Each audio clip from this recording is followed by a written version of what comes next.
Olá pessoal, tudo bem com vocês?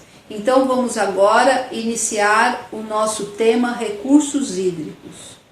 Vamos trabalhar com vários módulos, várias aulas. Em cada uma vamos tentar detalhar um pouco a importância do recurso hídrico, a importância da água para o planeta, para a nossa sobrevivência e a gestão desse recurso, como ela está sendo feita, quais são os impactos positivos e negativos, quais as soluções, os projetos, para que a gente possa ter realmente a garantia de uma qualidade de água boa para todos os habitantes e todos os seres vivos do planeta.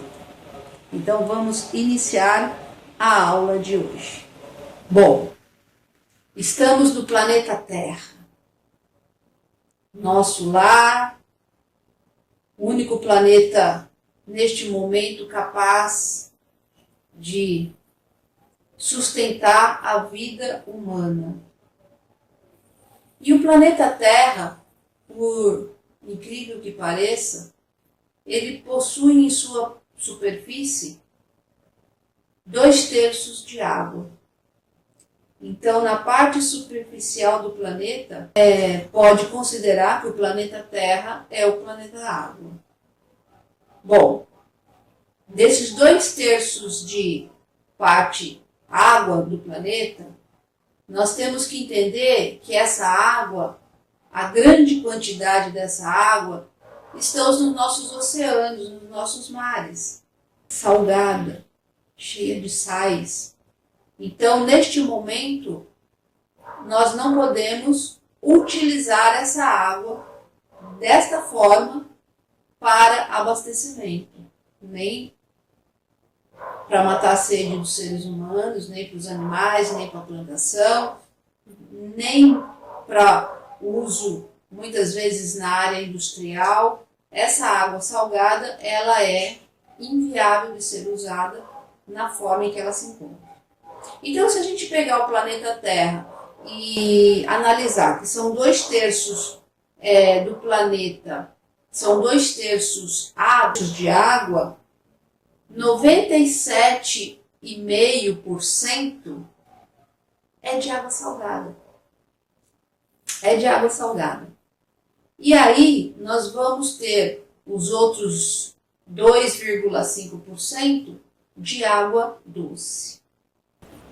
Desses 2,5% de água doce do planeta, essa água está distribuída 77,2% na forma de geleiras, as calotas polares, né? Então 77,2% está em forma de gelo, esta água doce.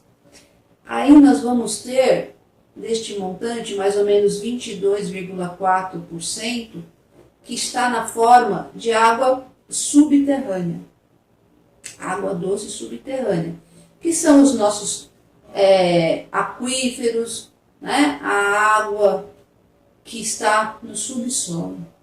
Então isso dá, nessa proporção desses 2,5%, 22,4% de água subterrânea. Nós vamos ter 0,04% mais ou menos de água na atmosfera e nos resta 0,36% concentrada de água doce dos rios, dos nossos ribeirões e dos nossos pântanos. Tá? Então, para a gente ter noção que na verdade, a água doce do planeta é 2,5%, mas que desse 2,5%, uma fração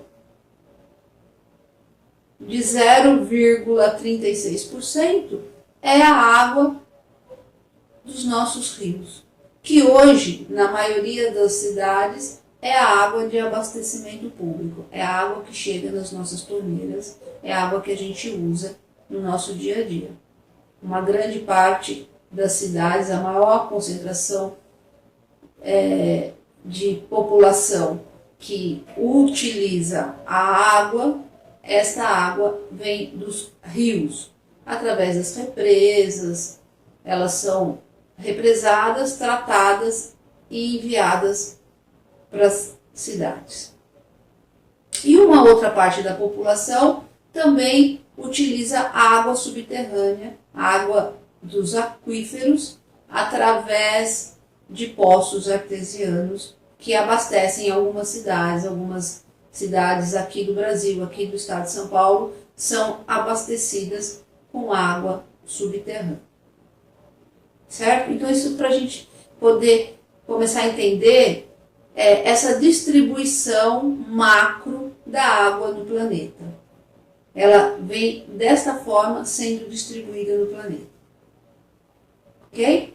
Bom, uma outra questão que a gente precisa entender também é que, assim como 2/3 do planeta, da superfície do planeta é composto de água, nós, seres humanos, também possuímos 2/3 do nosso corpo humano, corpo físico, formado de água, composto de água.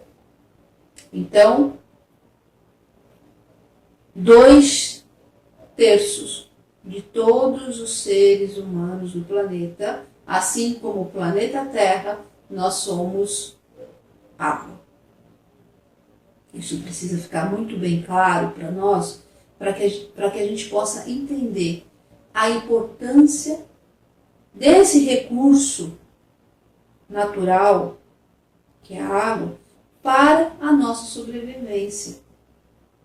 Nós sabemos que, em média, um ser humano consegue ficar, no máximo, 7 dias sem água. Isso é uma média. A gente tem casos extremos de sobreviventes que até resistiram mais, mas tiveram acesso a algum tipo de água. Quando eu falo água, não é só água de beber. A gente não pode esquecer que os alimentos também possuem água. Assim como o nosso corpo, muitos alimentos são muito mais de 2/3 água. Né? Então, a sobrevivência nossa depende da água. Retirar essa água, esteja natural, num copo com água, esteja através de uma fruta, através de um legume, né? Através de um cereal, até através da carne, das proteínas animais, ou seja, sempre nos recursos da natureza são constituídos de água, grandes porcentagens de água. Então, quando a gente coloca que a sobrevivência de um ser humano está limitada na média de 7 dias sem água, nós estamos falando de um ser humano sem água e sem alimento, ok? Para a gente entender a importância deste recurso para a nossa sobrevivência. Certo? Falando de corpo humano, nós temos o nosso corpo formado de 2/3 de água e a gente tem alguns órgãos com mais, alguns órgãos constituídos com menos quantidade de água. Para a gente ter uma ideia, o nosso cérebro é composto de 75% de água. Nosso cérebro. Nosso fígado, 86%. O pulmão, 86%. Os músculos, 75% de água. O sangue, 81%. Rins, 83%. E o coração, 75% de água. Isso só para a gente ter uma noção da proporção que essa água está distribuída dentro de alguns órgãos do nosso corpo. E esse conjunto faz uma média de 75% de água no corpo humano. Quando um bebê nasce, ele tem muito mais água. Conforme a gente vai envelhecendo, a gente vai perdendo. É como se a gente fosse ressecando. Até por isso, a gente vai meio que enrugando, né? Vai perdendo a água no nosso corpo, a capacidade de reter uma quantidade maior de água. Então a gente chega na terceira idade, quarta idade, com uma média de 65% de água no corpo humano. Ok?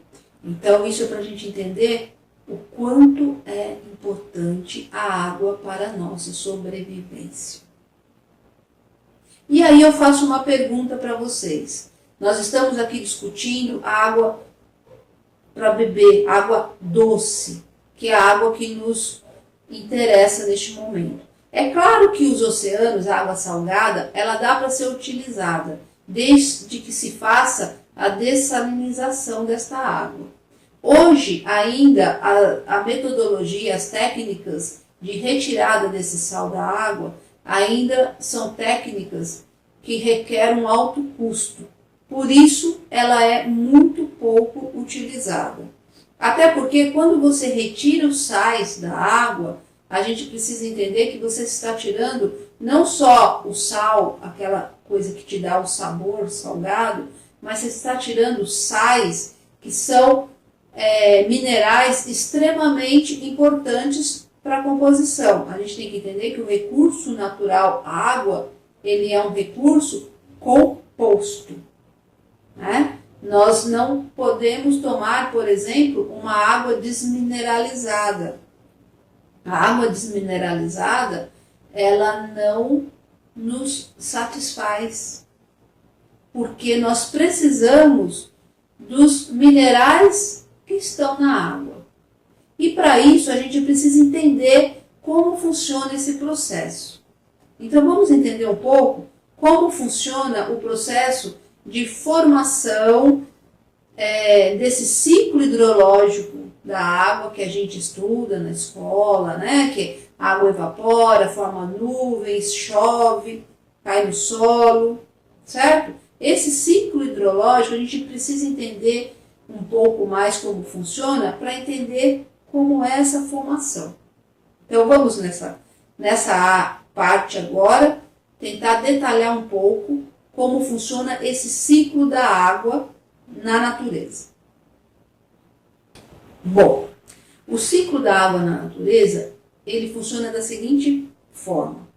Todos nós sabemos que existe a evaporação, né? Essa evaporação faz com que a água se transforme em vapor, aquecida se transforma em vapor, esse vapor se condensa em forma de nuvens e chove.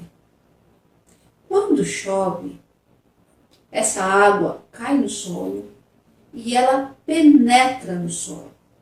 Ela penetra no solo através das partículas do solo, da areia, da argila, ela vai se infiltrando através das raízes das plantas, ela vai se infiltrando no subsolo.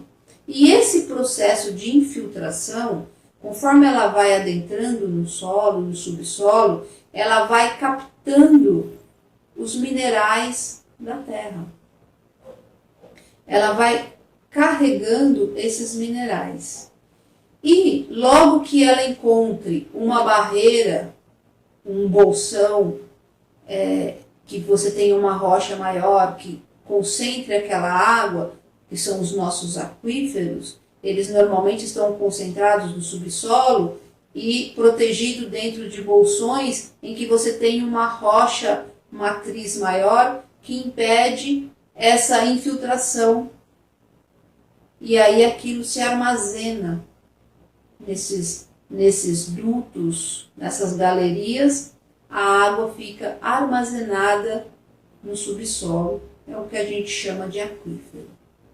Bom, essas águas que estão no subsolo, elas são as águas que nós chamamos de água mineral. Aquela água que a gente compra uma garrafinha de 500 ml, de meio litro, é uma garrafinha que vai numa média de R$1 a R$2,50, R$3 aqui no Brasil. Então, a gente tem a noção de uma média de uma garrafinha de meio litro custar R$2, nós estamos pagando R$4 em média o litro da água mineral. Esta água mineral, ela tem essa qualidade por ter conseguido infiltrar no solo, no subsolo e carregar junto vários minerais. São esses minerais diluídos na água que sustentam toda a estrutura desses 2/3 de água que o nosso corpo é formado. Então, a gente, nesta composição toda, a gente tem que entender esse processo, que a água, ela vem junto com minerais. Esta é a água mineral. Nós temos a água também do nosso dia a dia, que é a água potável. O que é essa água potável? É uma água que não contém micro-organismos. Ela é uma água que você pode beber. Uma água limpa, né? Normalmente, água potável é aquela água que você tratou, que você pegou de um poço caipira, ou que você pegou de uma nascente, se você pegou da beira de um rio, ela foi tratada e aí você pode utilizar. Foi filtrada, tratada, tirados os micro-organismos patogênicos que podem causar doenças, e aí você pode utilizar. Essa é o que a gente chama de água potável. Por isso, ela é uma água de consumo comum, é uma água bem mais em conta se a gente tiver que comprar um garrafão desta água, ou mesmo é a água que chega nas nossas torneiras. Esta é a água potável, água doce potável, certo? Vamos ficando por aqui com este módulo. Voltaremos na próxima aula para nos aprofundar mais na questão da distribuição da água, do impacto da água na nossa vida, no nosso ambiente e a possíveis alternativas para solucionarmos este grande problema que é a distribuição da água para todos os habitantes do planeta. Precisamos preservar este recurso natural.